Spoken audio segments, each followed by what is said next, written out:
Sampah sering kita temui sehari-hari, yang mana sampah adalah sisa kegiatan sehari-hari manusia dan atau proses alam yang berbentuk padat.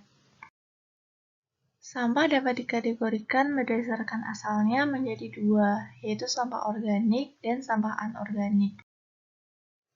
Sampah organik adalah sampah yang dihasilkan dari bahan-bahan hayati yang dapat didegradasi oleh mikroba, sehingga mudah diuraikan melalui proses alami.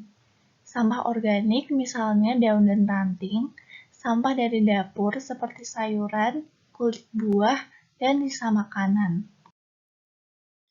Sementara itu, sampah anorganik adalah sampah yang dihasilkan dari bahan-bahan non-hayati, sehingga sebagian besar sampah anorganik tidak dapat diurai secara alami dan tentunya membutuhkan waktu yang sangat lama untuk mengurainya.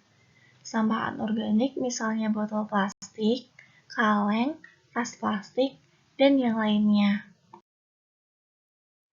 Di Indonesia, persentase sampah berdasarkan jenisnya dapat dilihat pada gambar berikut, yang mana komposisi terbanyak yaitu sampah sisa makanan sebanyak 39,8%, kemudian sampah plastik 17%, kayu atau ranting atau daun 14%, sampah kertas 12%, dan sisanya berupa sampah karet, kain, kaca, logam, dan yang lainnya.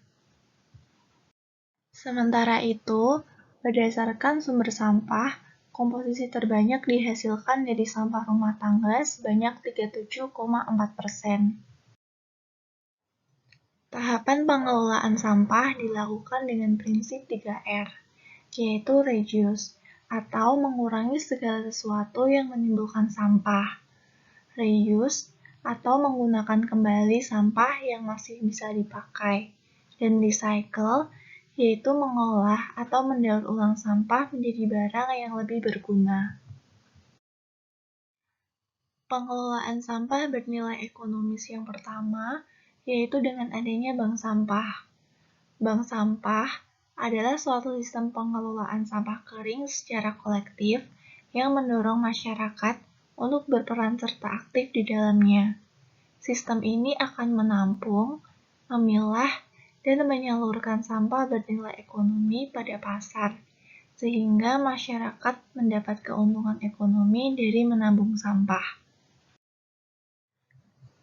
Proses pengelolaan sampah dimulai dengan memilah sampah, yaitu memisahkan menjadi kelompok sampah organik dan anorganik dan ditempatkan di wadah yang berbeda. Kemudian, agar sampah dapat menghasilkan nilai ekonomi, cara pertama yaitu dengan menjual sampah ke pengepul. Dengan begitu, pengepul akan membeli sampah yang sudah dipilah dan dikelompokkan berdasarkan jenisnya, kemudian dihitung secara kiloan, sehingga nantinya masyarakat akan mendapatkan hasil dari penjualan sampah tersebut. Cara kedua yaitu dengan mendaur ulang sampah. Daur ulang merupakan salah satu metode pengelolaan sampah dengan mengubah sampah yang masih bisa dimanfaatkan menjadi sesuatu yang baru yang dapat digunakan kembali.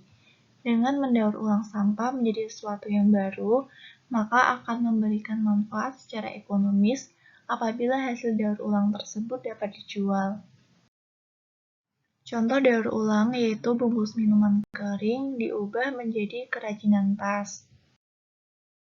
Kantong plastik diubah menjadi hiasan bunga.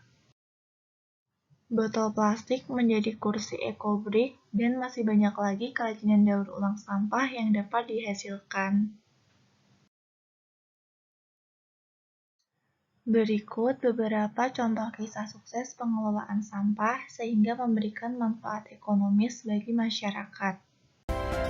Mengatasi permasalahan sampah plastik di Indonesia, Saudara, Bank Sampah Migunani Asri Madani mengajak masyarakat mengumpulkan sampah dan peduli kebersihan lingkungan. Betul sekali, jadi sistem bank sampah pun berdampak positif, tak hanya memberikan nilai ekonomis, budaya bersih pun akan melekat di masyarakat.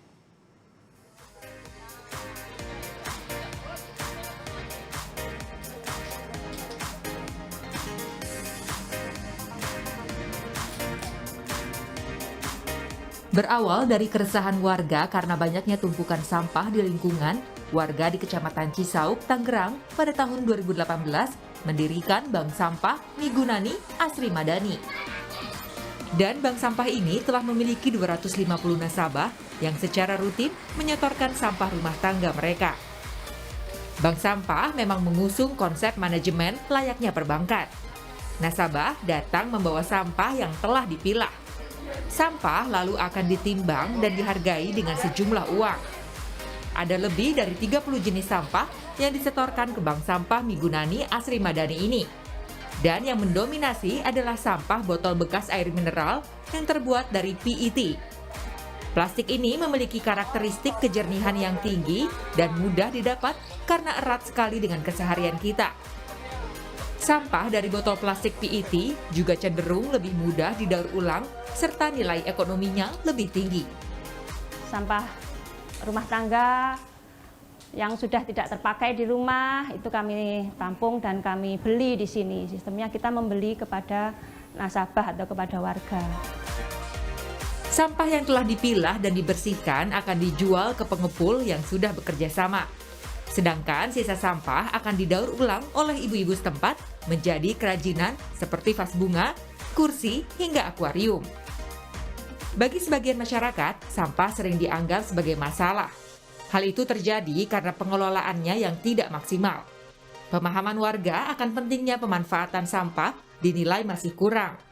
Namun, sejak dibentuknya bank sampah, nyatanya membuat masyarakat menjadi begitu antusias dalam mengumpulkan dan memilah sampah. Nah, berkaca dari banyaknya kesuksesan dari pengelolaan sampah, alangkah baiknya kita semakin bijak dalam mengelola sampah, sehingga dapat memberikan manfaat ekonomis bagi kita. Sekian video ini, terima kasih dan sampai jumpa lagi.